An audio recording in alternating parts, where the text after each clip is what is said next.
Hi, I'm Kalyan Karmakar, and welcome to a fresh episode of Foodocracy for Her.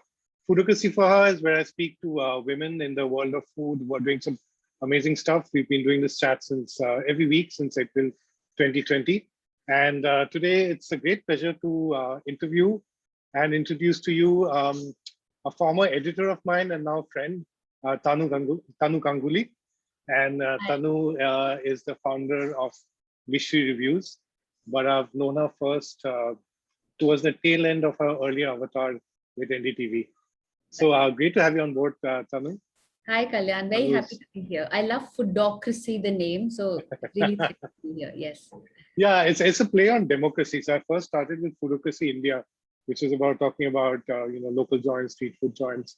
Then Foodocracy for Her happened last April, and I think it's one of the most fascinating projects I've worked with. I mean, the stories have been just amazing. I've so seen in your case, podcasts, and yeah, they're lovely. Very glad. Thanks so much. And in your case, we are going to tap on your story, no doubt, but I'm going to also tap on your expertise in being in the sector, both as a editor for content and as a founder, to get a lot of tips from there. Sure. So Tanu had started in NDTV and officially in about 2000 or so. Yes. And NDTV, of course, is known as a news channel, but she never did news. So what were you doing there, Tanu?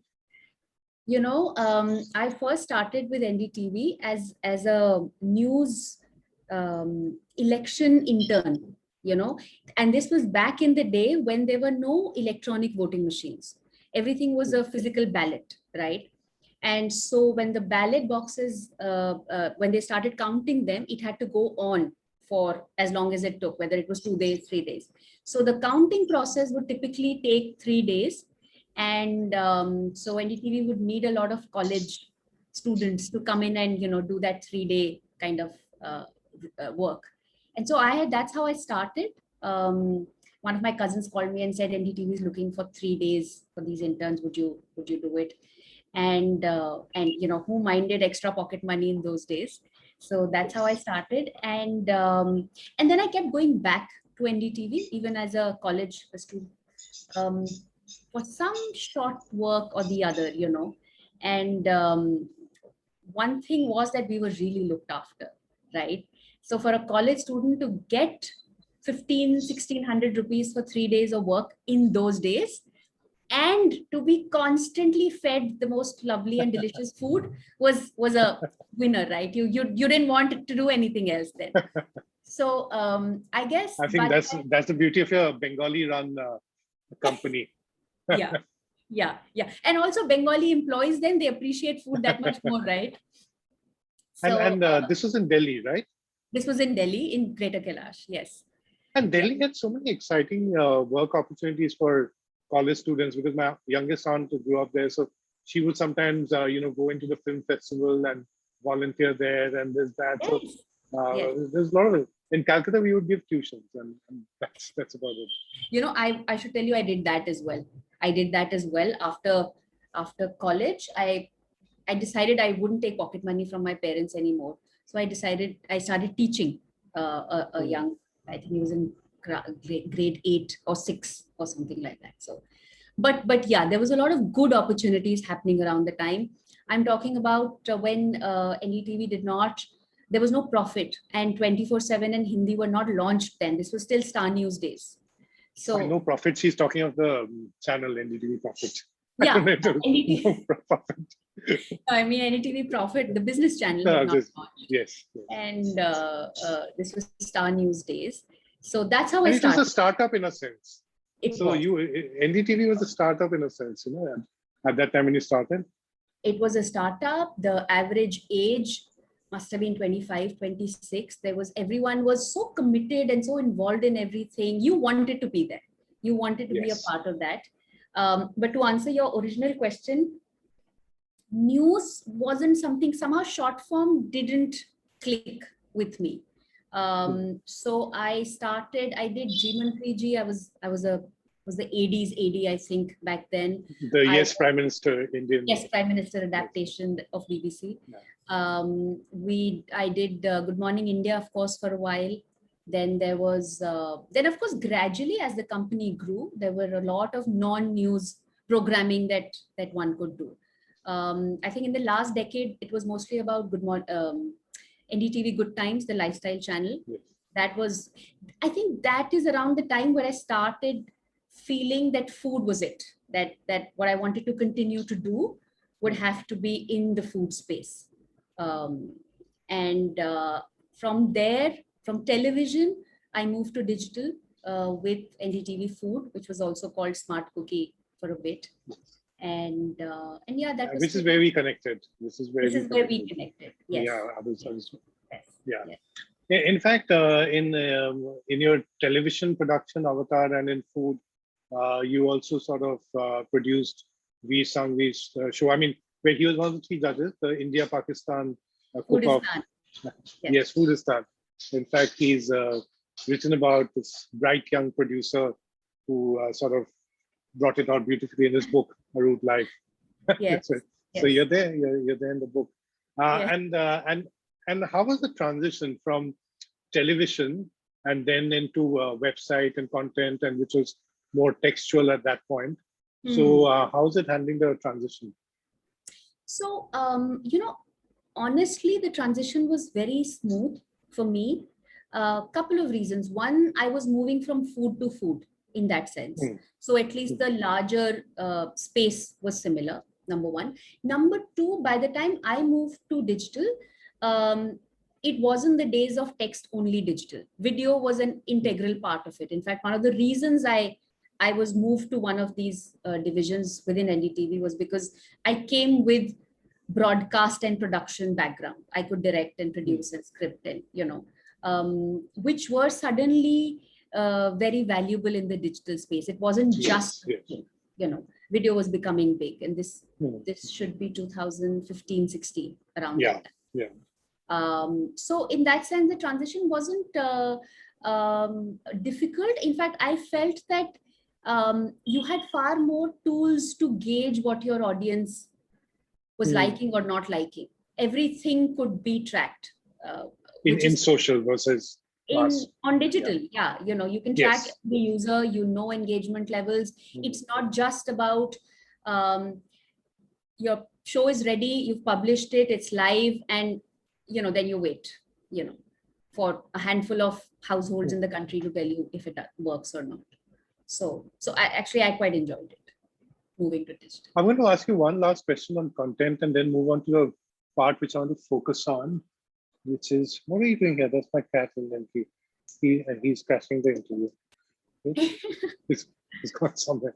Yeah. So, okay. So, in the beginning, so I said content before we move into the founder startup bit of it, because that's where there's so much experience also. Now, you spoke about yourself being someone who's more interested in long form, and which is why you didn't really go into news, and the television shows which you were producing were like Foodistan and all that were, I mean, roughly those half-an-hour slots, right, with ad breaks and all that there. And then the work which was happening on NDTV Food also, especially with columnists like me, Anuti and Vishal and so on, who were writing and were there for a while before, was again more long copy, like 1,500 words, 700 words plus sort of thing. Versus today, we are in the world of 2020 and high pressure reels and 30 seconds and stuff like that. So, are there any sort of rules of storytelling which you see as being constant, even in an environment like this, or is it completely changing? I think in the food space specifically, you're right. A lot of most things have become shorter and truncated and 2020 as opposed to the test match, right? But I feel in food content especially, some of this cannot be truncated. To put it very simply, if you shave off a few lines from a recipe, your final outcome will be quite unpalatable. But yes. But even in that space, I think it's something that needs more discussion, because the way people are writing now, the way you want to optimize, whether it's making sure that your content is perfect for SEO or SMO, all of this needs long copies.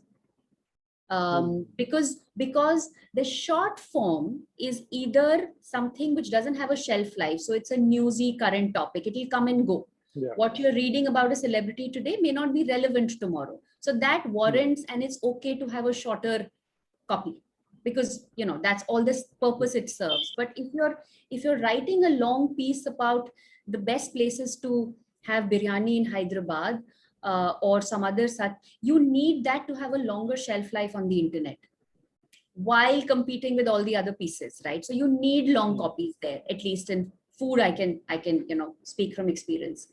But a lot of the shorter content is now being taken over by video, which is sort of so if you want to watch something quickly and you want to know how to cook something quickly, don't read the long article, just quickly watch this 30 seconds. So that balance, I think, is happening. But even in video, if you see the sort of television content which I think attracted a lot of us to the space, I mean, the sort of thing which, say, Anthony Bourdain was doing and so on, is there like a market for that now? Because everything seems to be now put it in 30 seconds.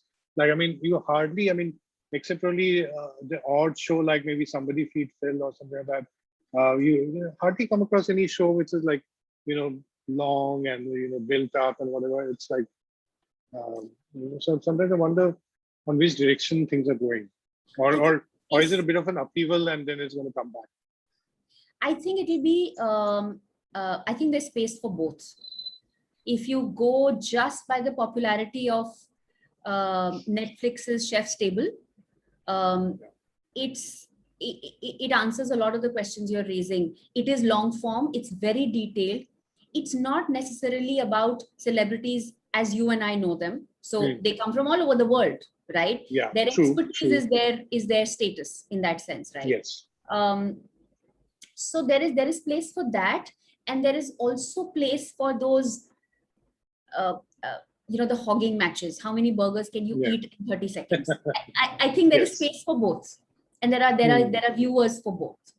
So I don't think one needs to feel threatened of the other. I think there'll be people who want to consume both, and the value of the consumer who watches the 30-minute video will always be higher, will be at a premium as compared to. So you can do the premium with the volumes and match your scales like that.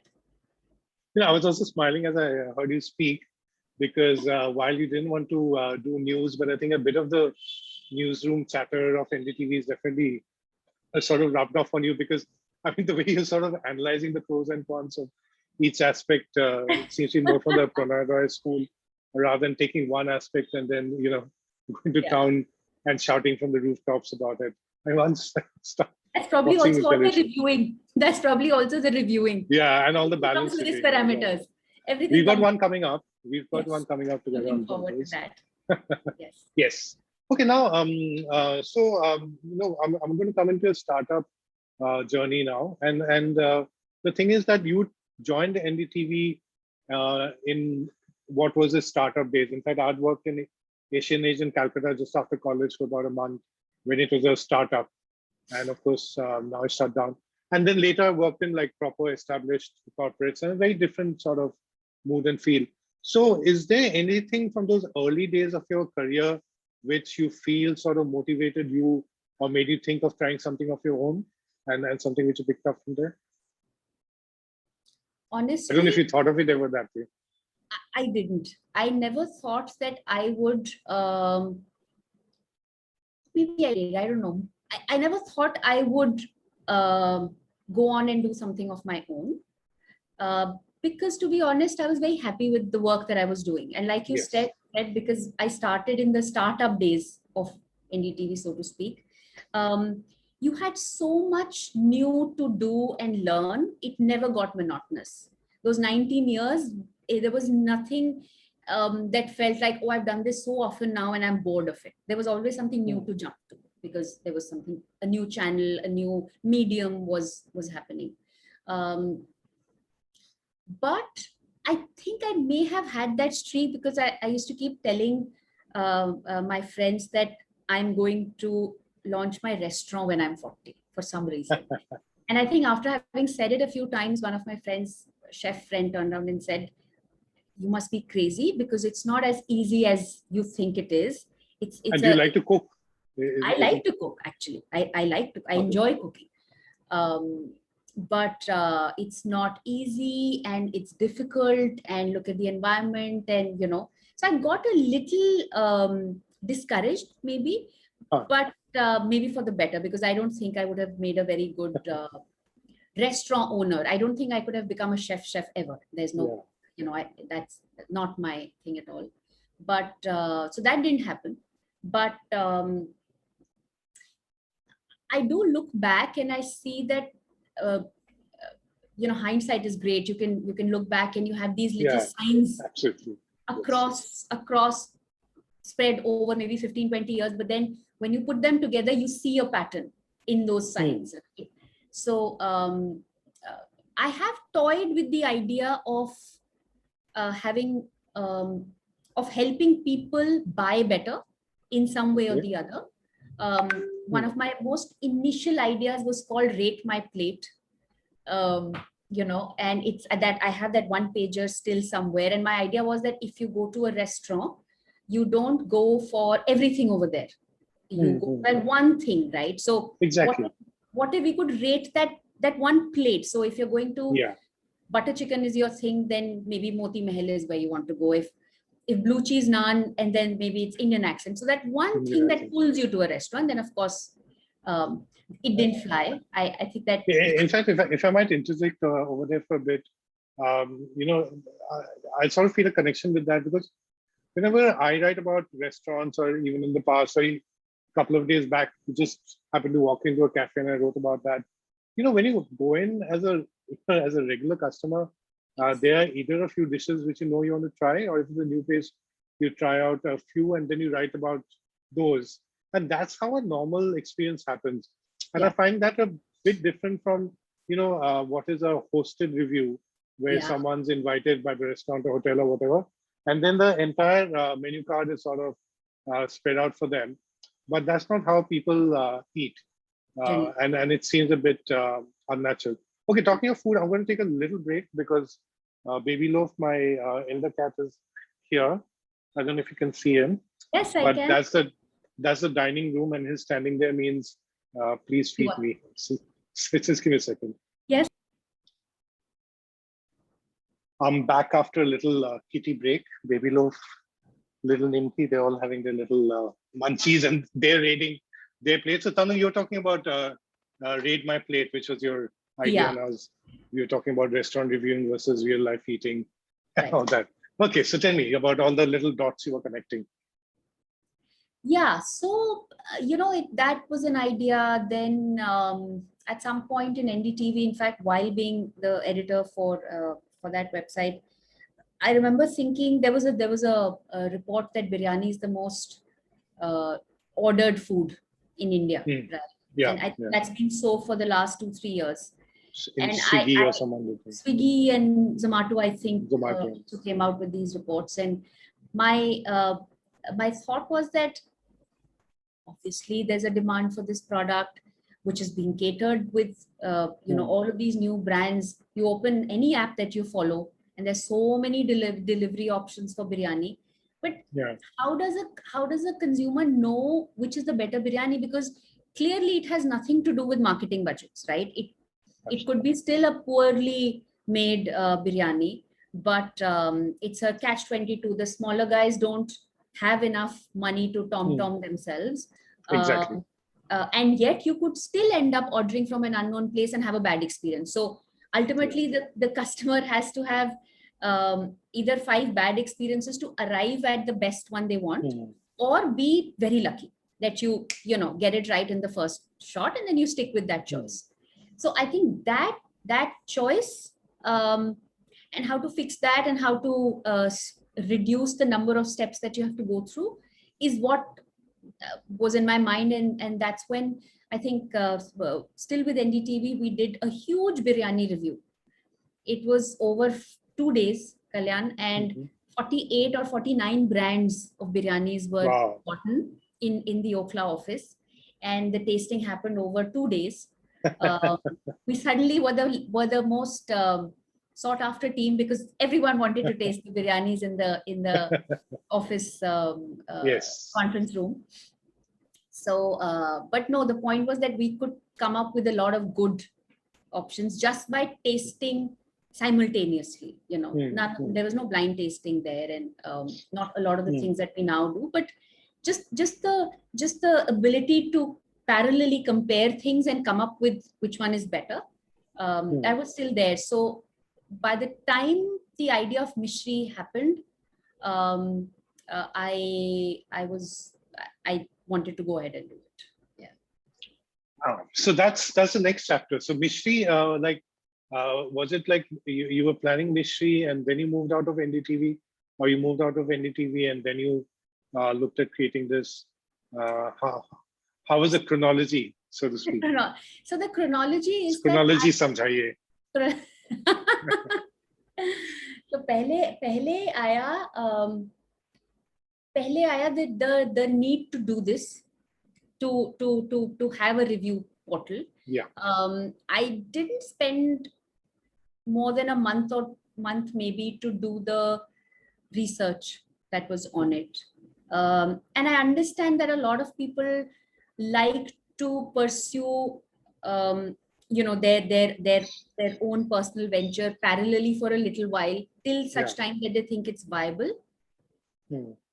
I thought I couldn't do that because it was still in the food space, and I didn't feel that it would be right for me to use my position as NDTV editor of food. True. And also think of a food related subject, even though reviews was not something that NDTV food was doing as its bread and butter, but it just didn't sit right with me. And having been with NDTV for such a long time, I didn't want to create any sort of a bad blood or burn your bridges, or it just didn't sit right with me.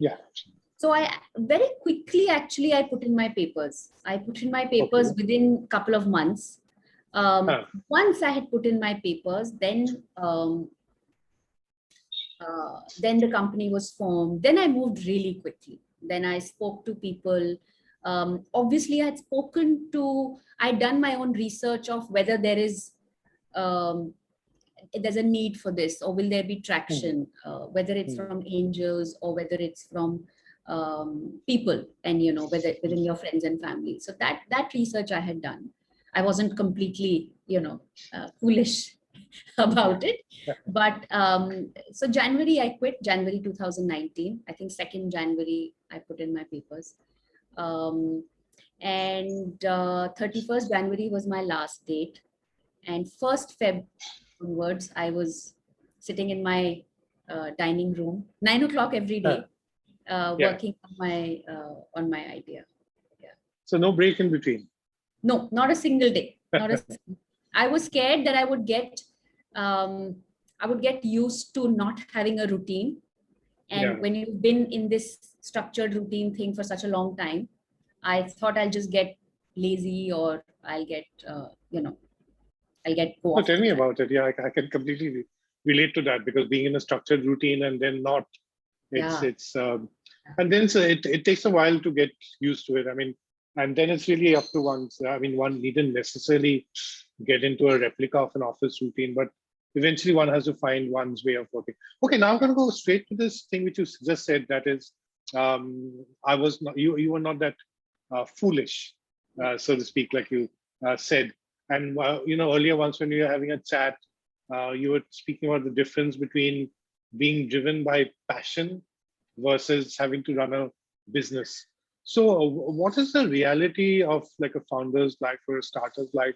I mean, one thing is to be like, say, a freelancer who's following one's passion and trying to sort of implement one's craft, whether a writer, dancer, filmmaker, whatever, versus someone who's trying to run a business where there are investments, there are salaries to be paid, and so on. So how's this life different?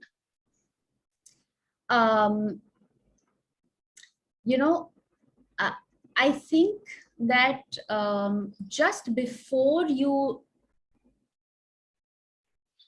realize what your passion is, um, you have to uh, assign an intent to it, right? So is the intent of this passion project of mine to build something, or am I doing this just, as my own personal soul satisfying venture, right? And there can be some convergences there, but essentially they need to be treated, in my opinion, slightly differently. And what I was telling you about passion when we were chatting earlier was that, and I read this somewhere, I still can't recall from where, maybe it was a HBR article, but essentially passion is great, but if you keep losing and failing at something again and again and again, that passion will go down, right? Passion also needs to be fueled by some successes every now and then. Some glimmer of hope, yeah. And more importantly, I feel passion is not something that you just stumble upon and everything is perfect. You still need to develop it. You still need to. So my passion may be food per se, but if I don't consciously develop it, whether it is monetizing food or whether it is running content related to food, whichever aspect I may choose to be in, it still needs it needs thought. It's not, somehow I feel that sometimes we misunderstand passion by just thinking it's all about energy and going ahead and doing and struggling, and doesn't matter what the world thinks, I will still do this. You're producing something, you have to make sure there's a market for it. So to my mind, there has to be a little fine line that you walk there. There's a very there's a very interesting chat which I'd had when I was at India Food Network in a panel discussion which I was doing, which was on food reviewing. And two of the three panelists over there were V. Sangvi and Rahul Akerkar. And first Rahul Akerkar came and spoke about like the chef's spirit and the creativity and this thing. And then V. Sangvi made this point that, it's fine if one looks at oneself as a creative artist, which is creating art for art's sake, like what goes up in a museum or something like that. But if it's something which is created to earn money or earn profit, and I'm paraphrasing them, this is many years back. But I mean, there would be feedback to it. There would be a consumer feedback to it. There would be judgments made on it. And I remember you also saying that you need to sort of look at take feedback seriously, to look at the response to different things which you're doing. I'm sure that Mishry has evolved quite a bit in the last 3 years of its existence, right? And in terms of the sort of things which you're doing, sort of media which you've used. Would you like to talk a bit about that and how you've responded to things over time? Absolutely. So for us also, and I think the word there is you'll keep iterating. Your general idea of what you first came up with will remain the same, I feel, or that's how it's been. I mean, my journey of being an entrepreneur is far shorter, but I speak from whatever experience I have so far. The original idea of Mishry was that, just like you can check a credible editor's review when you're buying a phone or you're buying an auto part or a car or something in the auto industry, why can't you do that in food? Because in food, the only reviews we had were restaurant reviews. And you know this, Kalyan, more than anyone else, that there are very few informed reviewers in that space. And I'm not informed even talking about informed and also, I would say, unbiased, because when blogging started at that time, no one knew about bloggers, so people would just go and write about what they would eat. And then let's see if the informed part was there or not, but at least that was there. But the more you're hosted, it's organized by someone, the more people know you, people. It's a bit difficult to go out and say that that curry didn't have enough salt, or that the dim sum was too thick and stuff like that. So The more it gets personal, it gets a Precisely. bit Yeah. difficult to And do a detached review. So like you said, there are fewer people who are informed about it and who therefore have the credibility to even say something not so good about the place, Yes. right? And restaurants will actually value them. You know, there are very few of them in the restaurant review space. So it would largely either be a high praise for a hosted meal or a rant, because I had a terrible experience. There is nothing in between, which is structured, which is done with the intent of actual trying and testing or tasting of that product, and then therefore sharing an honest review based on my experience, on the reviewer's experience. So like one of the things which we do is like akin to a hosted meal is we don't take free samples. We said from the beginning that even if you're reviewing a toaster, a 2,000 rupee toaster or a 10 rupee biscuit packet, we will not take free samples. We will buy our own, because the moment you buy your own, you have the power and the liberty to speak from your experience. And there is no quid pro quo, and there is nothing that, there is that expectation from you to say something which is not factually correct. So yeah, from the journey of earlier, we thought that English would be the only site. So we have Mishry.com and we have MishryHindi.in. We thought Hindi would essentially just be a translation site. We learned over the course that actually Hindi grew faster, and the organic growth of Hindi was actually quicker. That the pattern in which the Hindi reader is navigating the site and going is very different. So we changed that. We assumed that the users wouldn't be very interested in telling us what to review. So let's just keep reviewing as per our plan. But then the moment we put that request a review tab, we were surprised that from day 1, 2, 8, 10, 20 requests every day to say, okay, can you tell me organic ghee? Some of those we may have already done, but at least, that was a quick way to gauge consumer audience. So in fact, I must say that we need to buy some new karais and all that. And for the first time, we're trying to buy it online. Normally, we'd go to the local market. And as I was going through a page, I saw reviews for anodized pans and stuff like that.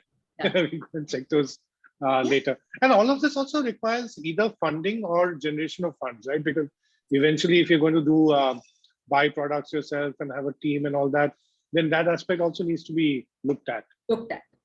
Yes. So we were able to raise initial funding through a few angel investors. Veer Sanghvi is one of them, and we have. So you have a reviewer funding a reviewer. So probably Veer, I don't know whether he's more of a storyteller today, because he doesn't really do reviews per se. He did it once only.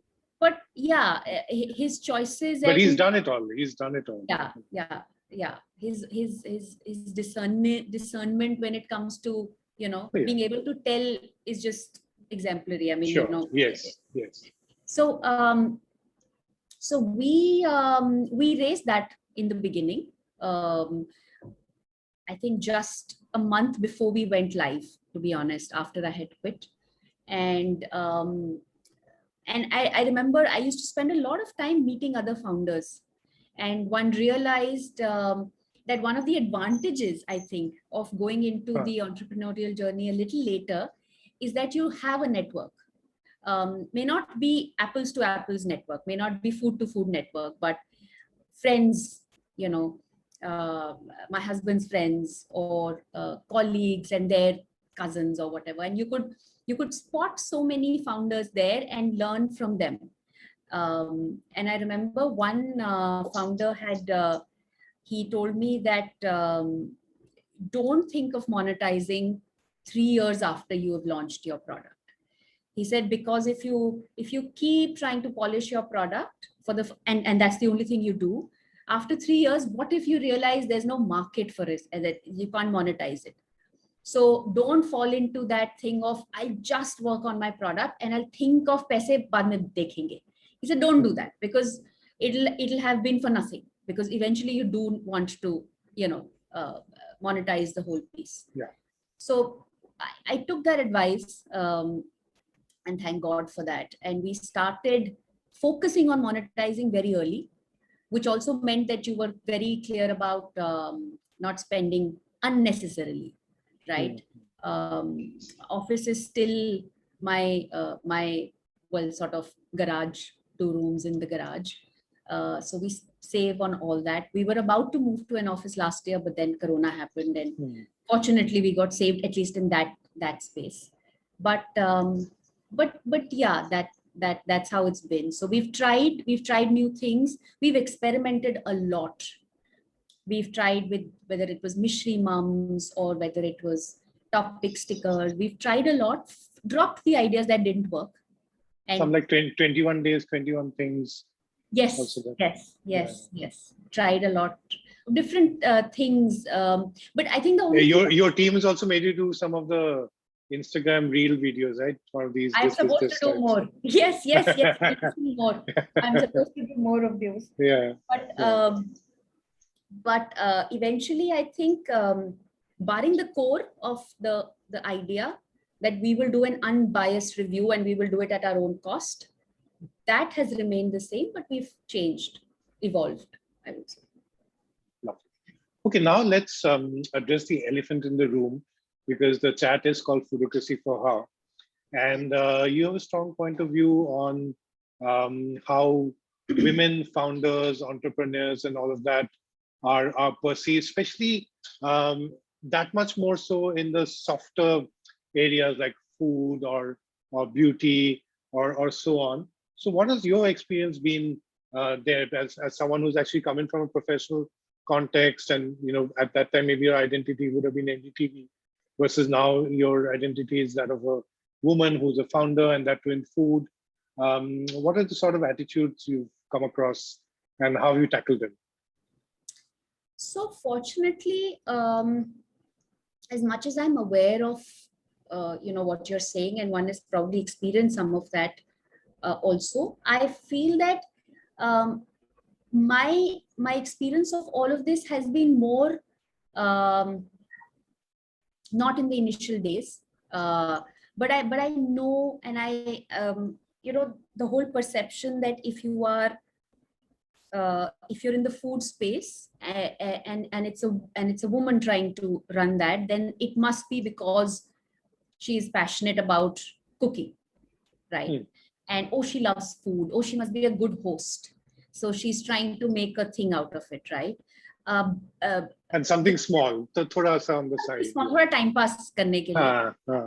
I mean, some people, when I quit NDTV, some friends and family actually thought that I've retired now and I'm just going to do this for 2 hours a day, thoda sa, just to keep myself busy. And because, hey, if I wasn't retiring, then shouldn't I just pick up another job?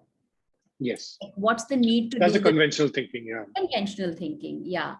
But it's a lot of the same kind of stereotyping I would imagine that women in technology get to hear, because if you're in technology and you're a woman, then that's not a perfect fit. Just like you assume that food and women should be, technology and women shouldn't be. So I've heard a lot of founders who are in the technology space experiencing the opposite of it, right? I just feel that like a boys club pushing them out. Yeah, pushing them out, or you can't really be a tech head, right? Because of your gender. So I feel that the good thing is we're at least talking about them, right? There was not even an awareness of these things, say 5 years back. But I think that it's important that we talk about them and then we find ways to solutionize, at least. Exactly. At least move to that. Yes. So, I mean, what are the sort of misgivings which you want to sort of address? I mean, when with regards to women entrepreneurs in general, I mean, even if not from personal Yeah. experience, I mean, what are the sort of misconceptions which you would like to address over there? I think the first one is that it's not as if women entrepreneurs do not think about the P&L, and that they don't think about doubling the revenue or making sure that your efficiencies get higher. It's not like, I mean, that is the primary misconception, which is what leads to the assumption that this may not be such a money-making avenue, right? That's a myth. Number one. Number two, the other myth that you have to completely kill yourself and put yourself in a room away from anything social and anything to do with your family or friends, and that kind of hustle that we sort of glorify sometimes is actually it shouldn't be, you know. There will be, and this you're saying is more for women in particular than any entrepreneur. Like if guys do it, it's sort of then they're still hardworking, seen as they're okay. so committed. Committed and maybe so broad-minded or so sensitive towards the family, you know. No, probably.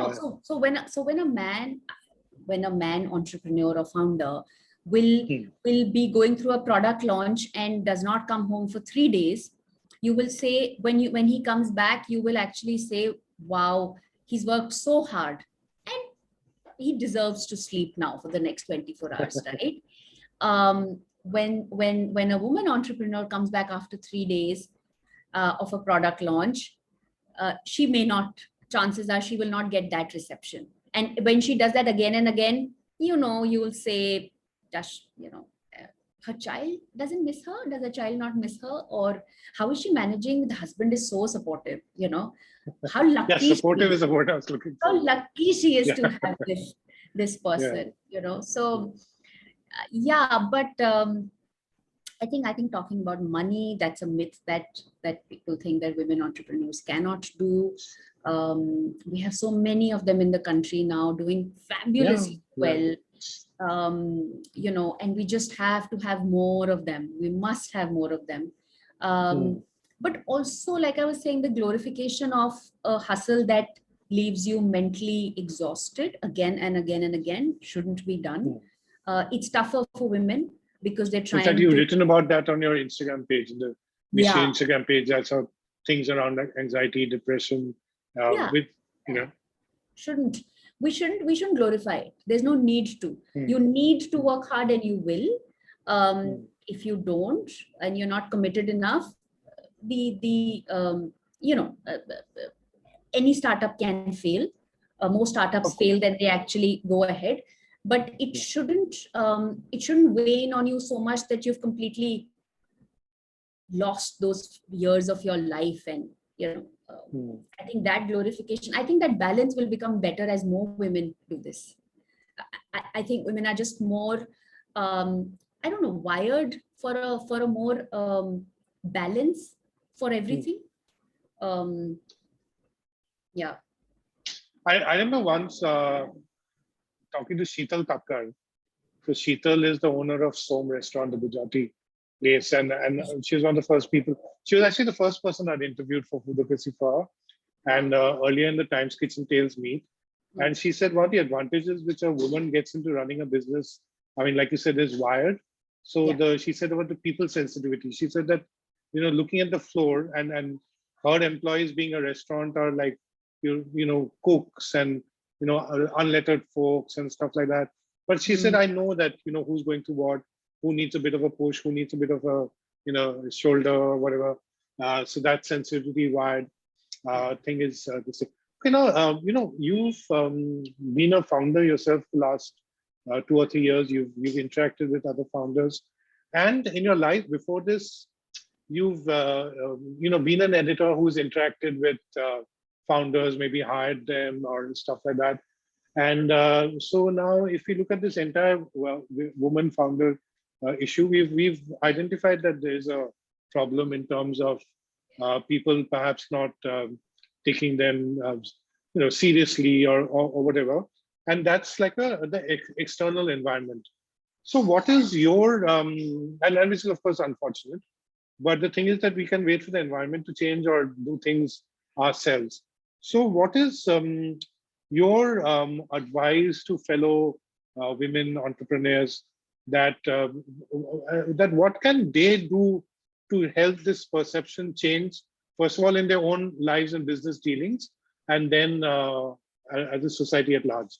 Any concrete steps which you think helps, like even when you were on the other side and were dealing with women founders or founders in general, like what is it that adds weight to what they have to offer?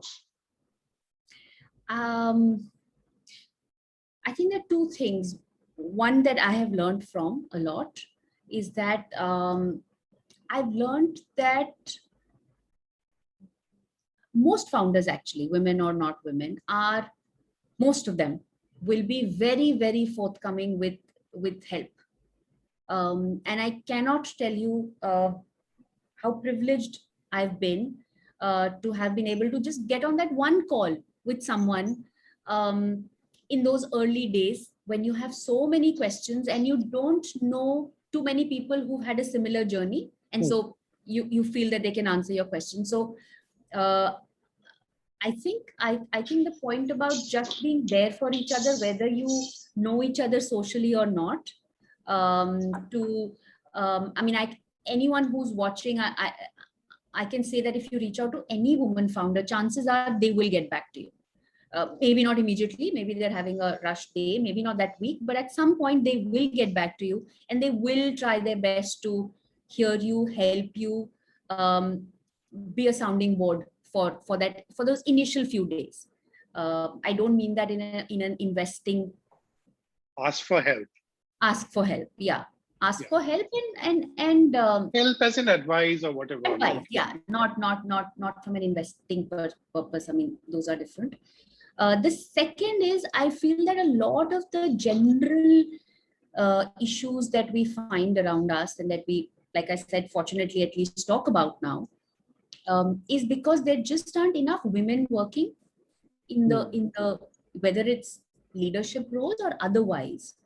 Just more women, like Sheetal Kakkar said, not just being in the leadership place, but also more managers who are women. They will also know, right? I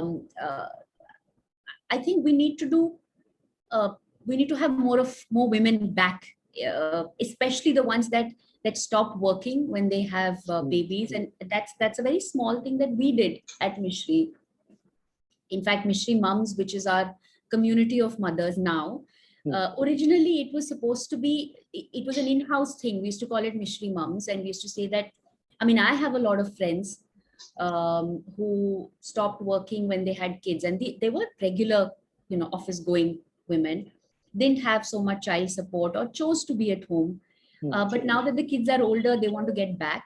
But there are very few avenues which sort of justify the pay they will take home vis-a-vis the hours they will put in, and I used to hear them all say so often that we're going to go back to our salaries, which is 10 year back, old salary, but for a full day at work. So is it worth it? Wouldn't I much rather, can I get something which is for 4 hours, 5 hours? And so for us, Mishry Mums was a way to get these women back into the workforce for a short period. So they would work, when the kids were at school, and make sure that they're back before the school. So how's Mishry Mums different from Mishry Reviews? What do you do in Mishry Reviews? So Mishry Mums is the community of Mishry Reviews. Okay. It's a community of mothers, because like you were asking me earlier how things evolved. So Mishry Mums, from just being an opportunity that we felt we could offer in certain positions in the team, to these mothers who would come in for the number of hours that they were available for. In fact, one of our reviewers still happens to be someone who started like that for us. and head back and go back. And I felt that it also made a lot of business sense, because they were coming with a lot of experience, and Yes. frankly, I couldn't pay them for an 8-hour day, 5 days a Full week, commitment. Yes. Yes. because I couldn't afford them as an early startup. So it And makes maybe you didn't need that also. maybe Maybe we you did. didn't need that. Yeah, that's true. That happened with someone we had started off with. Yeah. So, roles evolve, and then their commitment, they come with a lot of expertise and experience, and they still work the hours that work for them. They still go back with a sense of satisfaction of doing something, and they make industry standard money for it, right? And they're not made to feel you're leaving early for home, or none of Half those. day. Half Half day. day. Aaj half day lena hai. That is not there. So all in all, it worked out well. And then, of course, as we evolved, Mishry Mums became a community of mothers who review for us, because we felt that we had while we were So working, they get compensated for that. no, we buy the product and we give them the product. So it's not a free. I mean, for them, it's a product they don't have to pay for. But there, we don't pay them for the review at all. So this is a small group right now on Facebook, just about 1,000 mothers on it. But the idea was that while we are bolstering our editorial reviews, let's also add a user angle to it. Yeah, but let that be from moms. Let that be from mothers, because when I know that another mother is asking me for an opinion on what food to give or what to buy for the kitchen, I will give my genuine opinion. It's not like one of those influencer kind of a model where a free sample is what gets you a good review. Yeah. Even for these, we buy them and we give them the product. And it also is giving them a sense of self-worth, in a sense, with what they're doing. Yeah. Actually, most of them do it just for a voice. They want people to know that this is what they feel, and they feel that this particular variant of noodles was not tasty enough. Just for that, In fact, even when we used to do focus groups and the respondents would come, market research days, I mean, they would love to give their opinion, and that's one of the biggest things which would drive them. So I think it was a fascinating chat and a fascinating journey from editorial to, from TV to print, and then entrepreneurship and reviewing, and then this entire issue of women entrepreneurs, like you said. And I think that, I mean, right now it's a bit of a pioneering generation, people like you and so many other people who are doing work. And I think that is what's going to bring in the change. I mean, we can just sit and, sort of complain about how things are, but I think that's going to do. And in fact, when I started Foodocracy for Her, the series more than a year back, at that time, sometimes I was wondering, because you know how it is that sometimes if you do, say, a woman-focused thing, people might say that, is that being too patronizing, or how would a guy know about women's issue and all that? But it was just an endeavor to sort of bring out all the fascinating work which is happening over there, because there is a lot of work happening there, which is driven by women, and work which is fabulous by itself. I mean, not that it's fabulous because it's being done by a woman. I mean, your journey could have been that of a entrepreneur, gender neutral. It's not really. Thanks, but thanks so much for chatting, spending so much time, and sharing from all your experiences. I'm sure it's going to give a lot of ideas and insights, and maybe even hope to people. And you never know, this chat might be the spark which starts off some chat which I'll have with someone else in the future, and maybe she might start off her own thing after hearing you. And then maybe you can review whatever she does. So it's going to be like it's like a full cycle. In fact, we've just launched. Sorry, I'm just going to take the last 30 seconds. No, please say that. We've launched something called Curated by Mishry. So Curated by Mishry is exactly for smaller brands, probably available just in a Delhi or a Bangalore or Mumbai. And so if there's anyone with a newer brand, and you think that you want us to check out your product, we will buy our own samples, so you don't have to send us anything. But if you want us to just take a look and review your product, just, you can tell Kalyan to connect, and we'll get in touch. And otherwise, how do they DM you, or do they DM me on the Instagram page? Or yeah, they can go to Mishry on Instagram, Mishry Reviews on Instagram, and just DM us there. Facebook. Yes, or Facebook. It's Mishry Reviews everywhere, Instagram and Facebook. But lovely. Thank you so much, Kalyan, for doing this. Wait, I forgot to ask the most important question. Why Mishry? Is it that sugar Mishry thing? It is the sugar Mishry thing. But not sugar coated. Not sugar coated. The thing was that how Mishry completes your meal, and make sure that it all sort of rounds off nicely at the end. The idea was that if you buy something after reading our review, it'll be all smooth and well. And it helped that it was a short name, and my son picked it. So yeah. in fact, at least in Bengal, I remember it was given to kids, because my younger brother would be given Mishri, especially when they're teething and stuff like that. Okay, so thank you. Pleasure talking to you, Tanu, and all the best for Mishry Reviews. And all the folks who've got new brands, you can get in touch with them if you want them to check out, buy your product and curate it. And people looking for suggestions on what to buy, look up their pages. There are many categories covered. Thank you so much, Kalyan. Always such a pleasure talking to you about food and everything we love. So thank you. Yes. Take care. Bye. Bye. Thank you. Bye.